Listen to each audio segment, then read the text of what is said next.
So, we've had a few videos where we've talked about gray morality and moral complexity. But today, let's talk about evil, specifically how it's portrayed in tabletop games, and the kind of evil that is chosen, not excused. The spectacle of fearsome acts. Somebody steals from me, I cut off his hands. He offends me, I cut out his tongue. He rises against me, I cut off his head, stick it on a pike. Raise it high up so all in the streets can see. That's what preserves the order of things.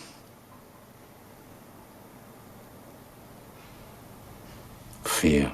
Villains who knowingly embrace their path, who see the moral crossroads and deliberately take the darker road, are far more evocative than those whose actions are endlessly justified. When you strip a villain of their choice, when you attribute their evil to circumstances, tragedy, or misunderstanding, you rob them of a specific kind of depth. Even worse, you tend to flatten the campaign's moral stakes, turning what could be a profound clash of values into an exercise in sympathy. Sympathy has its place, but it cannot replace the visceral impact of a villain who makes you confront the sheer weight of their decisions. Gray morality, villains with justifications, reasons, and tragic circumstances, is incredibly appealing, and it's no surprise why. It feels sophisticated, it gives a story an air of complexity by breaking away from the old black. And I think it's because audiences and players tend to crave nuance, and gray morality delivers it sometimes. It allows players to see the villain's perspective, to empathize or, like I said, sympathize, without necessarily condoning their actions.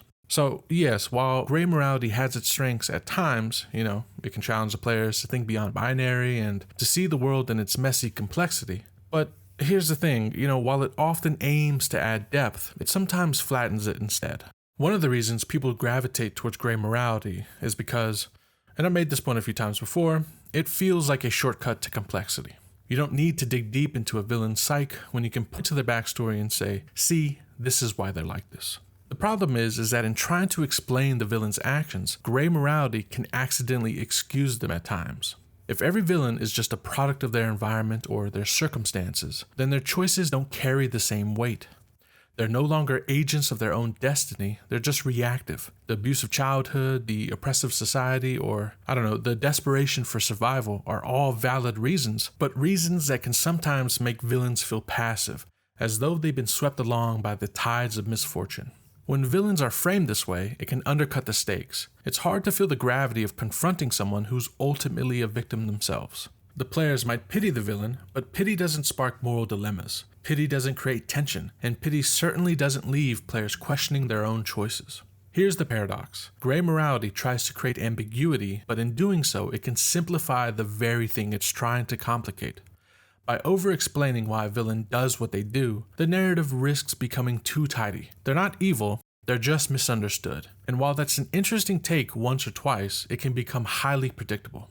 Consider the archetype of the tragic villain, the one who became a tyrant because they were trying to save their people, or the one who turned to dark magic because they couldn't bear to lose a loved one.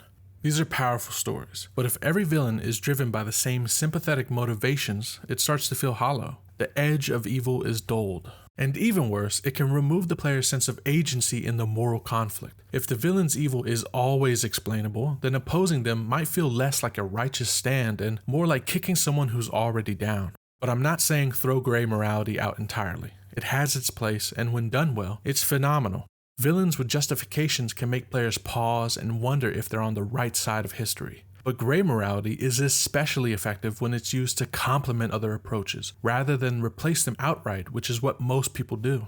For instance, a villain who has justifications but still chooses to embrace their darkness becomes infinitely more compelling than the villain who just is evil because bad things happen to them and they can't help it. The justification becomes a layer of their character, rather than the sum total of their character. So here's the key. Gray morality works best when it doesn't erase accountability. A villain can have reasons without those reasons absolving them. They can have a tragic backstory, but they should still be confronted with the fact that their actions are their own. They could have chosen to be anything else. They could have chosen any other path, and they didn't. Like a victim of circumstance that grows up to become a serial killer. Their origin is deeply tragic and something you never want to see, but it doesn't absolve them of the fact that they grew up to be a serial killer, right? They have still committed evil, and that is why evil that is chosen is just so compelling. Justifications are comforting, right? They tell us the villain is a product of their environment, a wounded soul lashing out at the world. But this kind of villain doesn't challenge us. Of course they did terrible things. Look at what they've been through. Doesn't need excuses or a tragic backstory to explain their cruelty. Instead of letting the world dictate their choices, they seize the reins of their own morality and steer it into dark and terrible places. These villains are harder to ignore, harder to explain away. They demand attention, not because they're pitiable, but because they're utterly convincing. Villains who actively make the decision to hurt, control, or destroy puts the focus on the villain's agency. They didn't just fall into evil, they chose it, with eyes wide open. This approach elevates the stakes. It forces players to confront a villain who isn't just another victim of the world, but a deliberate architect of their own ideology. These villains have philosophies, they have goals, and they don't need to hide behind the thin veneer of "the world made me this way" to pursue them. When a villain chooses evil, their actions carry the weight of intent. Their atrocities aren't accidents of circumstance, they're declarations of belief. This gives their character philosophical heft, transforming them from an antagonist into a symbol of a worldview. Take for instance a villain who believes in the inherent futility of morality itself. To them, the concepts of good and evil are constructs, illusions used to control the masses. In rejecting those illusions, they embrace their desires fully, wielding power without apology. Such a character forces the players to grapple with uncomfortable questions. What makes our morality valid? What separates us from them? There's a common phrase, the banality of evil, used in the context of those who commit atrocities not out of choice but through thoughtlessness, following orders without question, or succumbing to societal pressures. Villains who choose evil deliberately stand in stark contrast to this. They are not banal, they are extraordinary. This makes them captivating because they represent the ultimate expression of freedom, to defy convention, to reject imposed moralities, and to act entirely on their own terms. In doing so, they force the players to reckon with the terrifying reality of autonomy. The players can't dismiss these villains as mindless cogs in the machine or pitiful victims of circumstance. They must grapple with the fact that this villain wants what they're doing, and more importantly, why they want to do it. Interestingly, villains who choose evil also open the door to greater tragedy. Their downfall isn't a matter of fate, it's the direct result of their decisions. They could have chosen differently, but they didn't. This makes their defeat bittersweet sometimes. A villain who has chosen evil knows what they've sacrificed. They may have cast aside love, loyalty, or even their humanity in pursuit of their goals. And when the players finally confront them, they're not just facing a monster, they're facing someone who could have been good. This is the kind of tragedy, in my opinion, that lingers. It doesn't just make players feel triumphant for defeating the villain, which they should feel, but at times it can make them question whether victory is enough to undo the damage that the villain has caused, both to the world and to themselves. From Milton's Paradise Lost to Shakespeare's Macbeth, the most compelling villains are often those who knowingly embrace their darkness. Satan's declaration, "better to reign in hell than serve in heaven," is the ultimate expression of chosen evil. It's not about justification, it's about defiance, ambition, and the pursuit of power at any cost. Similarly, Macbeth isn't compelling because of the witch's prophecy or his wife's urging. Those are merely catalysts. What makes Macbeth unforgettable is his deliberate choice to seize power through murder, knowing full well the moral and spiritual cost.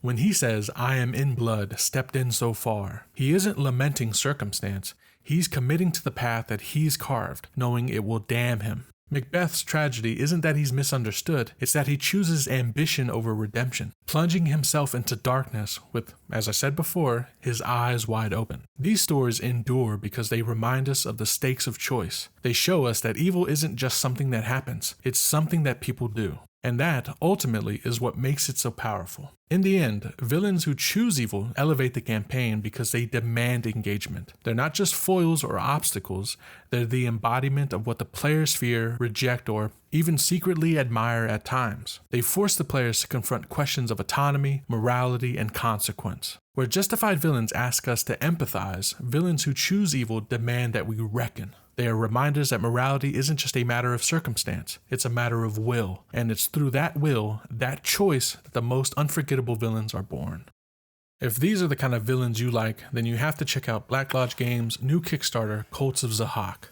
To be clear, I haven't been paid, this is not sponsored, they haven't given me a free copy or anything like that. When you see people doing great things, you gotta celebrate them, and I can vouch from backing their previous work that they do great things. So if truly evil villains are what you're into, check it out, I'll put a link to the Kickstarter in the description. But what do you all think about this? Let me know how you feel about villains in your campaigns or work in the comments. Either way, thank you for watching. I am Trill, and I hope you enjoyed.